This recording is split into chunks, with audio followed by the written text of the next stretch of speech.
Martial law has been activated. First Prince Benjamin, or whoever is cosplaying First Prince Benjamin, is about to take control of this contest unless something drastic, and I mean drastic, is done to halt this power grab, because we are about to enter a new and dark phase of the succession contest. Now, as for what has triggered this event, I immediately default to Kurapika's hypothesis. Mostly because, yeah, Hunter x Hunter characters often state incorrect information based on their personal knowledge. However, Kurapika tends to be right more often than not, and he's one of the very few Hunter x Hunter characters whose speculation that I tend to view as an incoming canon event. And what Kurapika did in chapter 404 was analyze Benjamin's personality and figure out the most reasonable path towards martial law, which Kurapika theorized would be the death of either Zhang Lei, Srydnik, or Luzerus, as they are the benefactors of each of the three Kakin Mafia families, which firstly raises the question of, why would the death of one more prince be a strong enough act to enact martial law? Well, that's because according to Prince Benjamin himself, the prerequisite to enact it is a, quote, national threat. And a prince or two or even three dying in isolated instances does not threaten the empire as a whole. However, that situation becomes very different in the case of these three princes in particular. Because they have the mafia factions working under them, you can construct the argument that there is an underworld war happening, where one mafia family has assassinated a prince, and that is a national threat. Because what you've got now is a potential insurgency of factions vying for power and potentially even threatening to overthrow the entire Kakin monarchy, which is something that the deaths of the three previously killed princes were unable to cause. Saleh Salikacho and Momose held no greater power in that regard. In the grand scheme of things, their deaths were actually quite inconsequential to the empire, and in fact, to use their own carnival terminology, those three princes were mere meat to feed the empire. And that's why I think that the most likely thing to have happened is that Kurapika is correct, and at least one of our three mafia princes has been killed. I say at least because there's so much in the works right now, and so there's no reason why all of these groups need to wait patiently and have the princes killed one by one.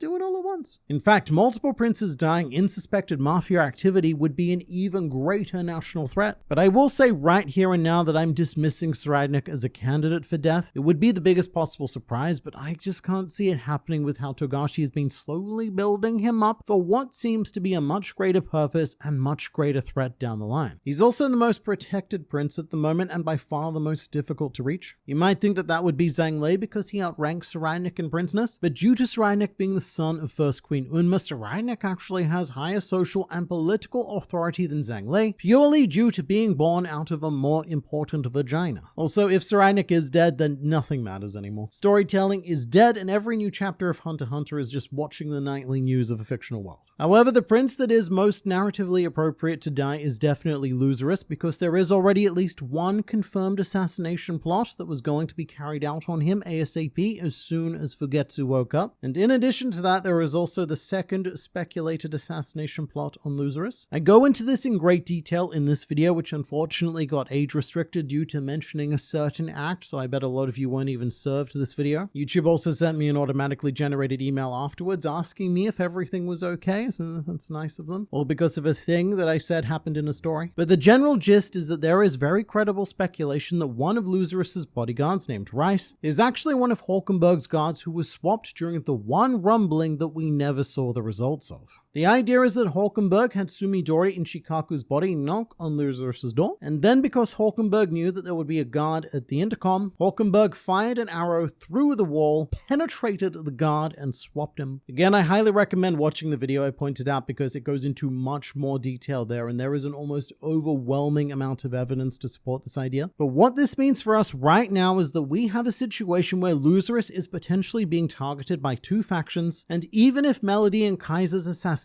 plan fails, Rice could get the job done for them, which is not necessarily a good thing depending on when Luzerus is found, because it could catch Melody and Kaiser unaware and actually implicate them. But looking at it from a more meta perspective, right now Luzerus does feel like a prince that we could afford to lose. He does have some very interesting underlying scheming and darkness going on, but he does feel like he could be cut out just as easily as Saleh or Kacho. But we also shouldn't ignore the possibility that Zhang Lei was targeted, which would be a surprise to me, but not necessarily a surprise to Kurapika, who had the option to keep Wobble and Oito in the third prince's quarters, but appears to have decided against that due to his martial law theory, meaning that staying in the quarters of a mafia Mafia benefactor potentially presented more danger than just going back to the 14th Prince's room, and Kurapika may have been very right to do so. Zhang Lei dying would be something that would strongly contribute to the idea of a national threat, because we're not talking low-ranking princes anymore. This man is the third prince, he's a big deal, and if someone as high as him is deleted in what is presented as a mafia plot, then I do think that Benjamin would have everything he needs. The issue I have with Zhang Lei is that currently nothing has been set up targeting him. I honestly don't think he's anyone's immediate priority. For example, Camilla has a very straightforward hit list. She wanted to kill Benjamin, then Hulkenberg in that order, after which she'd figure out who to deal with next, but we haven't done the first things first. Then you've got Saraynik, who isn't focused on killing anyone right now at all because he's too obsessed with his Nen training. Prince Tyson hasn't entered the war as a combatant that we know of as of yet, and Luzerus would be extremely unlikely to target Zhang Lei due to maintaining the mafia balance. But Luzerus himself is the target of Fugetsu, so Fugetsu's faction isn't going for Zhang Lei. Then Mariam and his faction are currently isolating in their pocket dimension, just not bothering anyone. And of course, Kurapika and Wobel are aligned with Zhang Lei, so they're not targeting him. So currently, I actually think that Zhang Lei is in one of the safest positions of any prince. Not that he knows that. However, I did leave two princes out of that recap. One of them is 5th Prince Tebepa because she does despise Zhang Lei alongside Benjamin and Camilla. So if she had the opportunity, I have no doubt that she would take it. I just don't know how Tebepa would achieve it because as a lower ranking prince, she has no direct access to Zhang Lei. But the other prince I left out is 1st Prince Benjamin, and he does have a bodyguard in Zhang Lei's quarters. And he also has a strong motive to kill Zhang Lei, which is to enact the martial law. So if it is anyone, it would be Benjamin, but I still think it would be a bit out of nowhere because Zhang Lei's he's not really on the radar for any reason at the moment. But that could also be why he's seen as an easy option to pick off, so I don't know. And now I have seen other options suggested, although I do think that many of these are a bit of a reach. For example, I've seen a lot of comments saying that martial law could have been enacted because a certain Krollo was successful in stealing one of the Kakin relics, thus compromising the contest and causing a national emergency. In this case, martial law would make sense because we would need to lock down and restrict everyone's movements to find the relic, to restore integrity to the contest. And to be as generous as I can with this, we're not actually sure where we sit in the timeline at the moment. The last time we had a check-in, it was 1 PM on day 12. However, we have no idea how much time has passed between Borkson being captured and Borkson waking up. So what we're seeing with Borkson right now might not even be day 12 anymore. And if so, then sure, that might give Krollo sufficient time to act. But I also don't think we're that far away, because surely Finks and Feitan would have raided the Hurley base by now, because they were making their way up there on day 12. So I don't think that the Krollo idea is feasible in the time that we're working with, because he would have to make his way from tier 3 to tier 1, find one of the relics, steal it, all in like an hour. And I'm also seeing a lot of ideas that Benjamin enacted martial law as a precaution because he felt that something wasn't quite right with that Balsamilka Might. But I'd challenge that with the reminder that martial law can only be activated in the event of a national threat. Benjamin can't just do it because he feels a bit spooked. Not that I think he would either, because Benjamin, he is the patriotic prince, and a national threat is something that he would consider much more serious than his own life. And also, as far as we're aware, there's no emergency button that Benjamin can press to enact this immediate lockdown. From what we currently understand, it's a much more involved process than that, including commandeering the Justice Bureau with the army and such. However, there is a very relevant special button in the hands of someone else at the moment that could explain what happened in this chapter, which we will get to. But firstly, we should also address Hulkenberg. If he was to take over Benjamin's body, then he may very well use it to enact martial law. And I don't necessarily mean Hulkenberg himself, because chances are it would be one of his bodyguards, who Benjamin quite conveniently released after Hulkenberg's death was reported. So slotting any one of them in there would give them the power to initiate this process, whether there's good reason to or not. But with that on the table, let's also talk about the Kaiser contingency plan. This seems like a faraway memory because it was in the final chapter of the last batch 2 years ago, but Kaiser has been anticipating the eventuality of martial law and has given Steiner a special button to press in the case that the Kakin Royal Army rock up at the Justice Bureau looking in any way menacing. So Kaiser never actually explained what this button does, which would make me a bit nervous from Steiner's perspective. initiative. Steiner, by the way, is the highest ranking V5 official aboard the Black Whale 1. He's essentially in charge of the entire Dark Continent expedition, and someone whose safety is considered paramount above any and all others. And that's exactly why Kaiser has chosen to cuddle up to him. Because in the case that martial law is declared, Kaiser suspects that the Royal Army will be sent to the Justice Bureau, and from there the army will proceed to try and execute anyone who they deem as an insurgent. And they're going to do that very quietly before martial law is actually announced. And so that's why Kaiser wants Steiner involved, because theoretically they cannot kill him, and he would therefore remain as a witness to whatever atrocities occur from here on out. Now that isn't to say that Steiner's survival is guaranteed. In fact, the way that Steiner puts it is that he cannot die during an officially recorded event, which leaves a lot of room for unofficial shenaniganry. And to bring this all the way back around to the button, perhaps what this button does is trigger a shipwide announcement of martial law, thus turning it into an officially recorded event, meaning that the Royal Army can't just wander in and perform some house cleaning prior to the announcement. Having martial law officially announced makes it a lot harder for the Royal Army to sell the story that there was some sort of immediate threat inside the Justice Bureau, because if you killed them after you took control, then